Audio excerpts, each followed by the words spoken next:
Hello everyone, in this video we will talk about the corporate social responsibility, that is also known as CSR.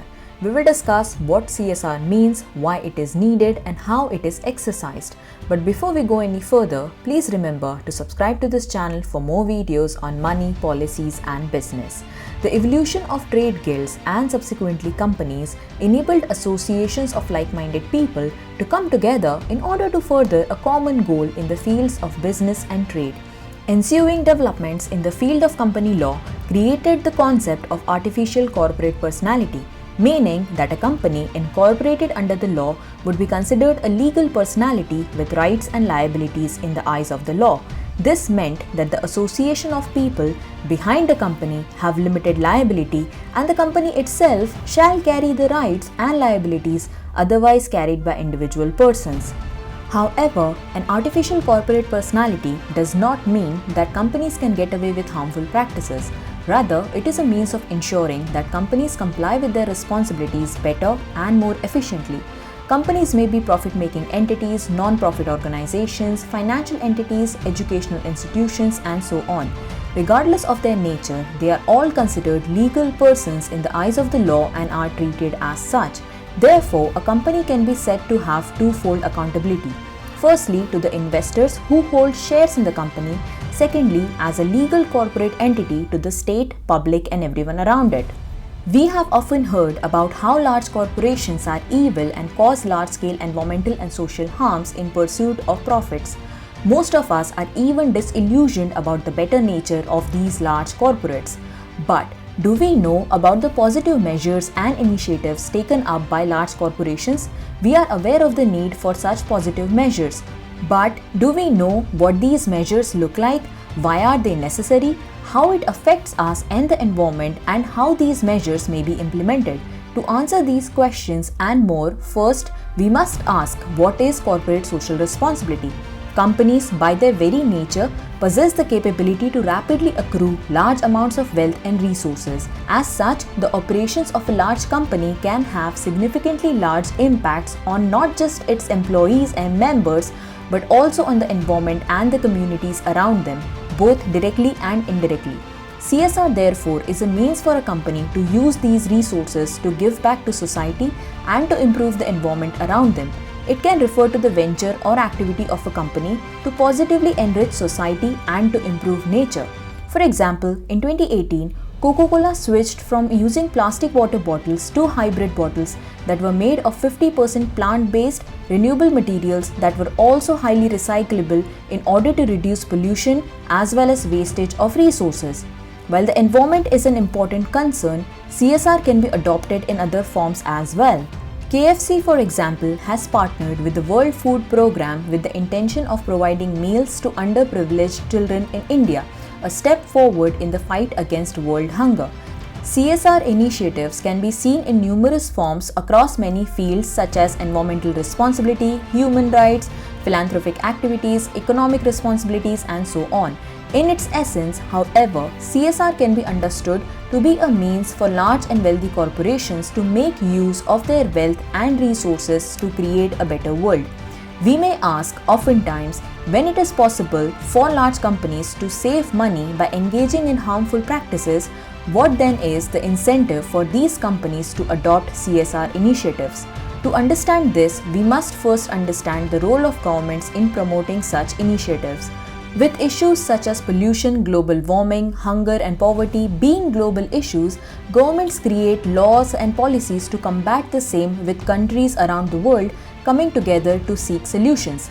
International environment agreements can be considered an example of the same. These countries within their own territories then formulate laws and policies to implement measures that elevate these major issues and try to negate them as far as possible. In order to do this, they may place mandatory requirements for large companies to abide by measures such as permissible pollution levels and so on. Additionally, they also provide incentives to companies to voluntarily engage in CSR activities by providing incentives such as tax benefits and preferential treatment. Indian law, for example, mandates large companies to have CSR committees and to donate a percentage of their profits to charity. Dubai, which currently considers CSR activities to be voluntary, offers considerable discounts on government fees to companies engaging in such initiatives. The same is rapidly becoming the case with the rest of the world, as governments are not incentivizing CSR but are also on the path to making CSR practices mandatory throughout. Now let's talk about various reasons for the need of corporate social responsibility.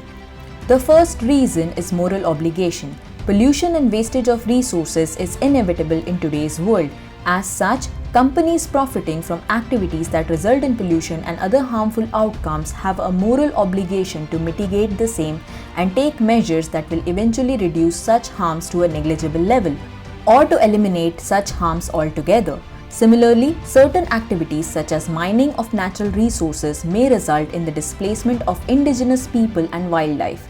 It is therefore the responsibility of such corporates to take steps to ensure that such harms are negated and to see that the affected people are adequately compensated and wildlife has been taken care of. The second reason is better brand image. Companies that engage in CSR tend to have a better brand image. The public is more likely to have a better opinion of a company that engages in charitable and environmentally friendly practices, which in turn increases the popularity of the company among the people. This also disincentivizes companies from engaging in harmful practices, as customers will prefer companies that engage in CSR activities as opposed to rival companies that do not. Additionally, a stronger brand image also means that investors are more likely to fund such companies, as these companies are perceived to be more likely to succeed due to their popularity.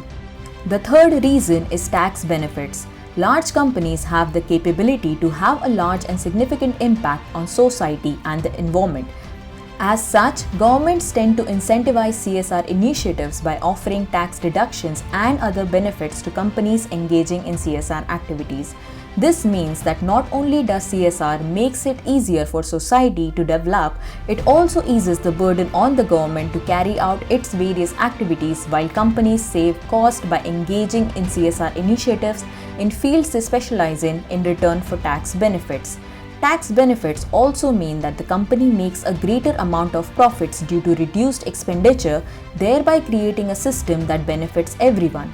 The fourth reason is long-term benefits. As we all know, pollution has become a serious problem over the course of the last few centuries, with the world still heavily reliant on fossil fuels for its energy needs, as well as other practices in production that lead to large amounts of pollution. CSR is a means to encourage more sustainable practices that not only cause less pollution but also lead to greater efficiency in operations.